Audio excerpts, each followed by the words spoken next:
What's up guys, Gage from ARG, and we're going to be talking about Card Crush Virus's Errata.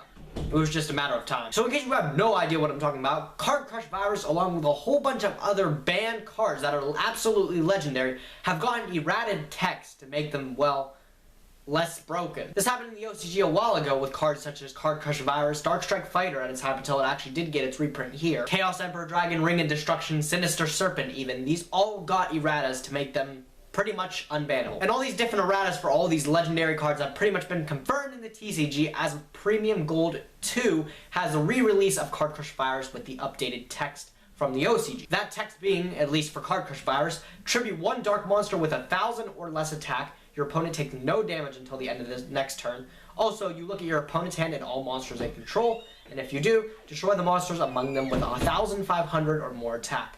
Then your opponent can destroy up to 3 monsters with 1,500 or more attack from the deck. Now first, before getting into any of the opinionated stuff, I'm going to address the card and see exactly what it does right now. Looking at the OCG, they already have Card Crush Virus back at 1 over there, and as we saw, it was been working pretty well in Shadal's out there. Thinking about it, Shadal's were really the only deck that could actually utilize Crush Card Virus as a card. However, we're not exactly talking about the OCG right now. We are in the TCG land, and in the TCG land, we have access to a very important archetype that can pretty much abuse this card. Provided you're able to draw it, Burning Abyss can utilize this card like no other deck. Having multiple targets to be able to tribute off to activate its effect in the form of Graph, Skarm, Rubik, Farfa.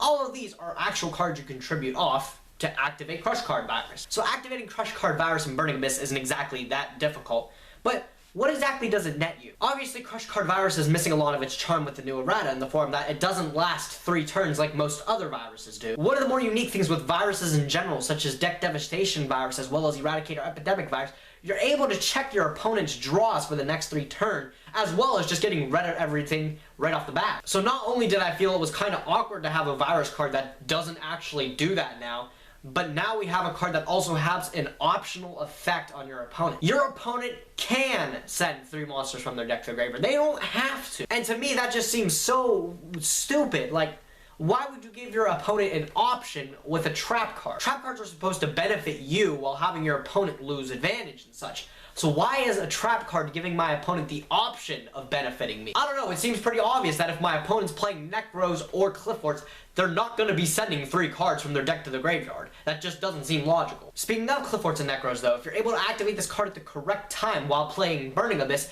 you're easily able to get the up on your opponent in that matchup. That being said, first turn is obviously the best window of time to activate this card, provided you know what you're playing against. It's not exactly beneficial to Crush Card Virus my opponent if they're playing Burning Abyss. So as we can see, Card Crush Virus, a legendary card in itself, has lost a lot of its major charm points that really made it what it was. Which brings me to the more opinionated section of the video, where I discuss is that actually morally right. We saw it with Dark Strike Fighter, a card that was extremely powerful. It got absolutely neutered and now nobody plays. But we're not exactly talking Dark Strike Fighter here. We're talking cards like Crush Card Virus, Chaos Emperor Dragon, Ring of Destruction, all of these generic and easy to drop cards. Some of them obviously got a little bit more leeway, like Ring of Destruction. Now you just can't reduce your opponent's life points to 0, but you can still deal damage to each other.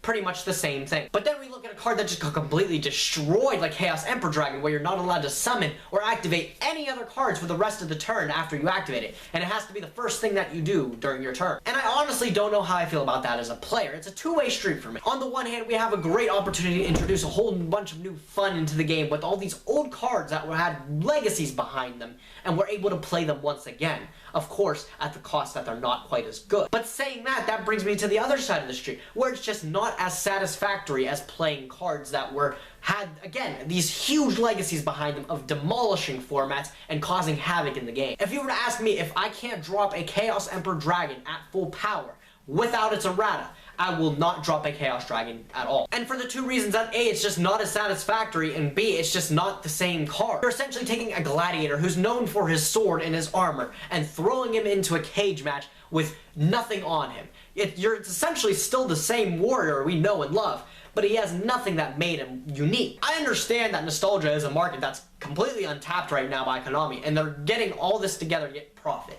That's pretty much what it seems like it is. Of course, that's an argument that anyone will put forth because it does make sense in some scenarios, this one especially. But if you were to ask me as a player, I would personally prefer having older cards the way they are and creating new cards to potentially replace them if need be. And I'm going to say the same thing I did before. I would rather activate a crush card virus at full power if I could, or just not activate a crush card virus at all. ARG stands for acronyms. Really, Gage? It also conveniently stands for Ultra Reality Game. If you're looking to buy or sell product, read articles from the toppest of top players, or to attend high-level events, you know?